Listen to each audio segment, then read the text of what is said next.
Finishing up our delve into the Rape of the Lock with Canto 3, the kind of climactic episode of our mock epic. We have the boat has carried Belinda and her party to Hampton Court, a place where the great Queen Anne sometimes held political consultations with her advisors and attended tea parties. So this is kind of a big deal. It's very royal. It's a place where young people go to mix and mingle with high society. And these people go to have a good time. They pass their hours here talking of different subjects, and thus add to their knowledge. And the subject of their conversation, though, remains trivial. Pope says that they talk about things like who gave the latest dance party, who paid the last visit to court. They talk about the glory of the British Queen, the beauty of an Indian screen, the meaning of gestures, the glances, and the expression in the eyes of certain ladies and gentlemen. And gentlemen talk about snuff or a lady's fluttering fan with singing, laughing, and staring in similar other occasions. So essentially, it's the pleasures of the court. We have this kind of obsession with gossip where they're talking about reputation or, trash talking the people that are at court. So it's Pope is really kind of calling these people to task by saying, don't you have better things to do than this nonsense? And I think it goes to show again that kind of artificiality of the time, and in all honesty, this kind of depiction of Hampton Court reminds me of those reality TV shows in a lot of ways. So it is now afternoon, and Belinda has decided she has this overwhelming urge to become kind of famous, and she meets, or not famous in the sense like, but she wants to be the spectacle, the center of attention. And in order to do that, she meets these two, what Pope calls these two adventurous knights, or these two young men, in a contest at Amber. And Amber is kind of a card game. It's like a kind of a combination of whist and bridge, but it's very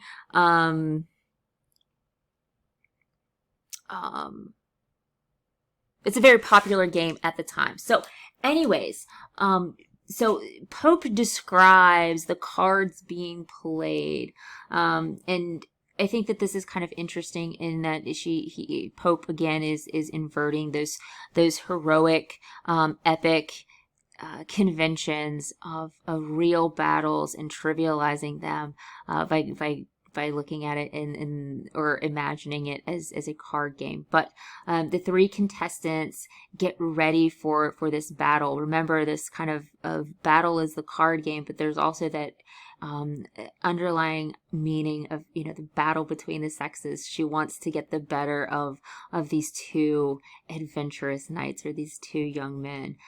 Each player holds 9 cards. And Pope spends a great deal of time talking about the different suits, like the hearts, the spades, the clubs, and the kings and the knaves, and all of those types of things. And it's really just a matter of him. I think more to kind of please his audience, because of course they would be very familiar with this game, and he does it in a way to kind of mock, like I said, those battles often described in real heroic epics. So there is this one point where Belinda thinks that she is going to lose the card game, and lo and behold, both armies to Belinda yield, right? And so we know that she is victorious, and in her victory, she becomes all the more appealing, all the more charming, and now, according to Pope, now to the barren fate inclines the field. And the Baron decides that he is going to play. So this is her next adversary, and it's her real adversary. And Pope goes on to describe the Baron in this warlike Amazon her host invades, and he goes on to describe the description of these cards being played, up into the point where again Belinda is ultimately victorious, and in her best of victories, she shouts these joyous shouts to the heavens, and Pope interrupts us with these kind of 4 lines where he says, what does he say?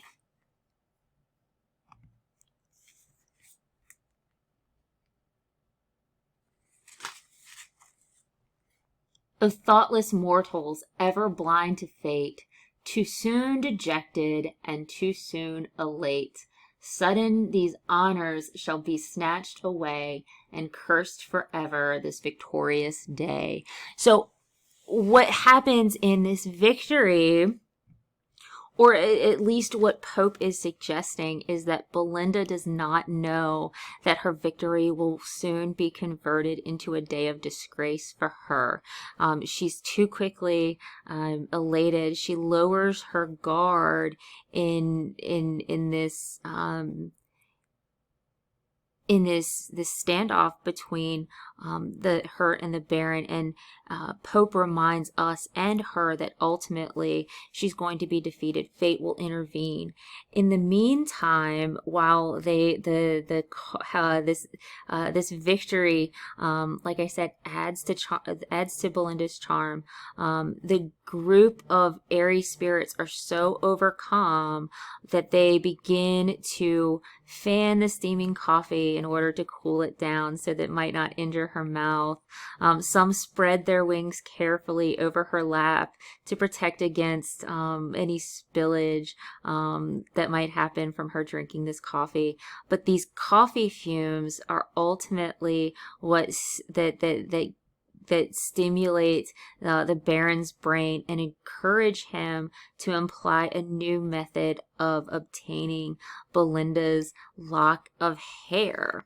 And that is where we get this kind of moment here with this canto, the most important lines. Pope writes, "But when to mischief mortals bend their will, how soon they find fit instruments of ill. Just at that time, a lady called Clarissa take out a pair of scissors." Pope writes, "Just then Clarissa drew with tempting grace a 2-edged weapon from her shining case. So ladies in romance assist their knight, present the spear and arm him for the fight."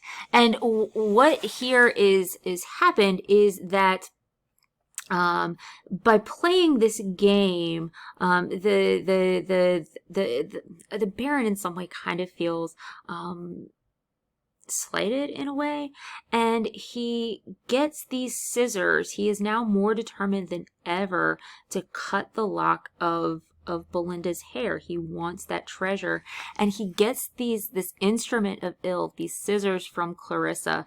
And the reason that she gives him these scissors is to gain his favor. She wants his attention because she too is competing in that marriage market, and by gaining his favor, she is also getting rid of the competition. In other words, Belinda is ruined, and I don't know if that's like a metaphorical or a literal sense, but her beauty is certainly ruined. The locks of hair have been taken, but I think that there's a larger implication there that the rape of the lock could be the loss of her virtue, the loss of her honor.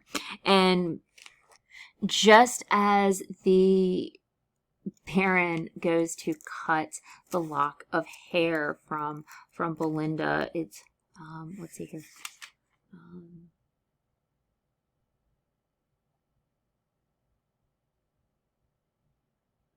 This just behind Belinda's neck he spread, and o'er the fragrant steams she bends her head. Swift to the lock 1,000 sprites repair, 1,000 wings but turns, blow back the hair, and thrice they twitch the diamond in her ear. Thrice she looked back, and thrice the foe drew near. Just in that instant, anxious Ariel sought the close recesses of the virgin's thought. So the sylphs see that the scissors are coming. They try and try and try to save her from getting the lock of hair cut. They mess with her earrings. They make it shine, and they try to save the lock of hair. But ultimately, it's Ariel's job to protect Belinda, and he's unable to do so because Pope says that Ariel sought the close recesses of the virgin's thought, as on the nosegay in her breasts reclined. He's sitting on this flower that's pinned to her dress. He watched the ideas rising in her mind. Sudden he viewed, in spite of all her art, an earthly lover looking at her heart. So essentially, Ariel realizes that Belinda might indeed love, or have these kind of, maybe not love, but amorous feelings towards the Baron. And because of that, Ariel resigns to fate and retires with the sigh. So what's happening here is that Ariel discovers that indeed that Belinda may have these kind of feelings for the Baron, and he can no longer protect her, because spirits can only protect maidens who are pure and not who don't have room in their hearts for earthly lovers. So he has no alternative, and Ariel reconciles himself to what is about to happen and withdraws from the scene, and ultimately allows the Baron to cut off the lock of Belinda's hair. Belinda grows furious when she realizes what has happened. Lightning seems to flash from her eyes, and her screams of horror tend the skies. So Pope writes that, then flashed the living lightning from her eyes, and screams of horror rend the affrighted skies. No louder shrieks to pitying heavens are cast, when husbands or when lapdogs breathe their last, or when rich china vessels fallen from high in glittering dust and painted fragments lie. So essentially, the reaction to this cutting off of hair is again that juxtaposition that we've seen all along in this poem, to the serious to the trivial. They shout as if someone's husband or lapdog has died. So I think there's that kind of hyperbolic poking fun of Belinda for her reaction. And then we have the victorious Baron, the final part of our canto. He feels jubilant. He has possession of of his prize. He's been successful. And he says, let wreaths of triumph now my temples twine. The victor cried, the glorious prize is mine. While fish in streams or birds delight in air, or in a coach and six the British fair. He goes on to say, so long my honor, name, and praise shall live. He basically saying that he will have fame and glory as long as he lives. And Belinda, by kind of taking Belinda's hair, has given him this kind of immortality. And I think that Pope is really kind of again inverting those epic traditions here. So that is where we end with Canto 3, the victorious Baron and a heartbroken and not so beautiful and ravished Belinda, which I think is interesting, where we have here this Baron who is deemed kind of the hero of the situation by doing something terrible to Belinda, and Belinda resigned to this kind of blemished and ravished state. So that is it for Canto 3 and the Rape of the Lock as far as we are going to read. In Canto 4, what happens, Belinda goes nuts. She's hysterical. One of the sylphs travels to the underworld, the Cave of Spleen. It was just kind of a metaphor for female hysteria. Belinda makes this huge scene, and everybody feels sympathy for her.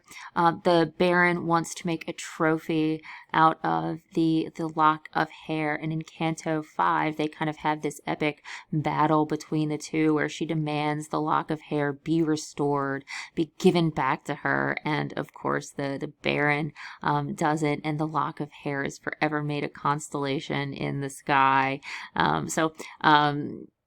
That's kind of it in a nutshell. You feel free to read the last two cantos if you wish, but I think that reading just the first three, you get the gist of what Pope is trying to do. So really quickly, I want to mention why Pope uses this Horatian style of satire. It's humorous, it's lighthearted, and it's intended to make people laugh. And in this way, he really pacifies his audience in a way that he can kind of separate himself and say, hey, I'm not serious. And ultimately, this is the most appropriate form for his audience because it's a safe way to poke fun at a situation and not be kind of punished for it. So that's the Rape of the Lock, the first three cantos in a nutshell. I'm interested to see what you guys think of it and, of course, our darling Belinda and the Baron.